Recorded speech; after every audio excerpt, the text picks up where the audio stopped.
नमस्कार, मैं हूं आपके साथ सुरभि शिरपुरकर और आज हम बात करेंगे एक ऐसे मुद्दे की जो देशभक्ति, संविधान और व्यक्तिगत स्वतंत्रता तीनों के बीच एक अहम सवाल खड़ा करता है। वंदे मातरम, क्या इसे स्कूलों में अनिवार्य किया जा सकता है? क्या देशभक्ति को नियम बनाकर लागू किया जा सकता है? और इस पूरे विवाद पर सुप्रीम कोर्ट ने क्या बड़ा संदेश दिया है? आइए समझते हैं इस पूरे मामले को विस्तार से। दरअसल हाल ही में सुप्रीम कोर्ट में एक जनहित याचिका दायर की गई थी, जिसमें मांग की गई थी कि देश भर के सभी स्कूलों में वंदे मातरम को अनिवार्य कर दिया जाए, यानी हर छात्र को इसे गाना जरूरी होगा। याचिकाकर्ता का तर्क था कि इससे बच्चों में देशभक्ति की भावना मजबूत होगी और राष्ट्रीय एकता को बढ़ावा भी मिलेगा। लेकिन सुप्रीम कोर्ट ने इस मांग को सिरे से खारिज कर दिया।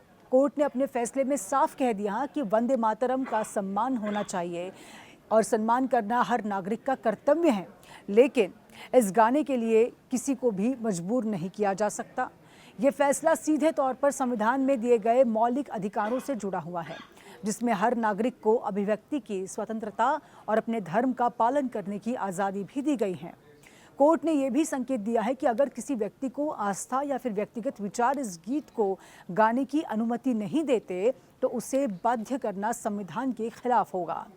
यहाँ ये समझना बेहद ज़रूरी है कि वंदे मातरम और जन गण मन की संवैधानिक स्थिति अलग अलग है। जन गण मन भारत का राष्ट्रगान है, जिससे संवैधानिक मान्यता प्राप्त है, जबकि वंदे मातरम को राष्ट्रीय गीत का दर्जा तो मिला हुआ है, लेकिन संविधान में इसका स्पष्ट उल्लेख नहीं है और यही वजह है कि इसे लेकर कोई कानूनी अनिवार्यता तय नहीं की गई है। इस पूरे मामले के बीच एक और अहम पहलू सामने आता है। हाल ही में केंद्र सरकार ने, गृह मंत्रालय ने वंदे मातरम को लेकर कुछ गाइडलाइंस भी जारी की थी, जिसमें सरकारी कार्यक्रमों और स्कूलों में इसे गाने की सिफारिश की गई थी। यहाँ तक कि इसके सभी अंतरों को गाने की बात भी कही गई। लेकिन ये गाइडलाइंस हैं, कोई कानून नहीं, यानी इन्हें फॉलो करना ज़रूरी हो सकता है, लेकिन इनके आधार पर किसी को भी मजबूर नहीं किया जा सकता। अब सवाल ये उठता है कि आखिर इस मुद्दे पर विवाद क्यों होता है। दरअसल वंदे मातरम को लेकर कुछ धार्मिक आपत्तियां भी सामने आ रही हैं।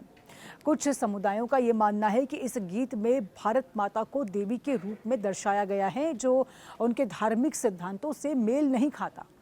और ऐसे में जब इसे अनिवार्य करने की बात होती है तो ये मामला सिर्फ देशभक्ति का नहीं बल्कि व्यक्तिगत आस्था और अधिकारों का भी बन जाता है। अब इतिहास पर अगर नज़र डालते हैं तो ये कोई पहला मामला नहीं है। इससे पहले भी सुप्रीम कोर्ट ने ये साफ किया था कि किसी को भी राष्ट्रगान गाने के लिए भी मजबूर नहीं किया जा सकता, खासकर एक चर्चित मामले में जहां कुछ छात्रों ने धार्मिक कारणों से राष्ट्रगान गाने से इनकार कर दिया था। तब भी कोर्ट ने ये कहा था कि अगर वे सम्मान के साथ खड़े रहते हैं तो उन्हें मजबूर नहीं किया जा सकता। यानी अदालत का रुख हमेशा से ही ये रहा है कि सम्मान ज़रूरी है, लेकिन ज़बरदस्ती नहीं।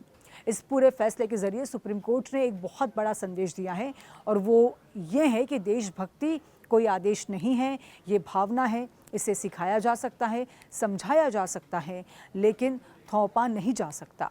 अगर देशभक्ति दिल से नहीं आती तो उसका कोई मतलब नहीं रह जाता।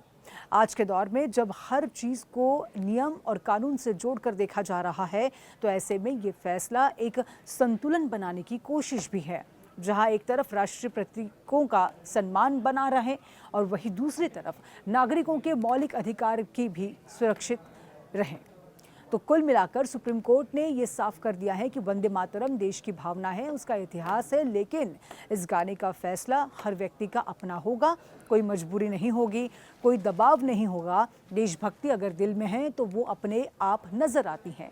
उसे साबित करने के लिए किसी नियम की ज़रूरत नहीं होती।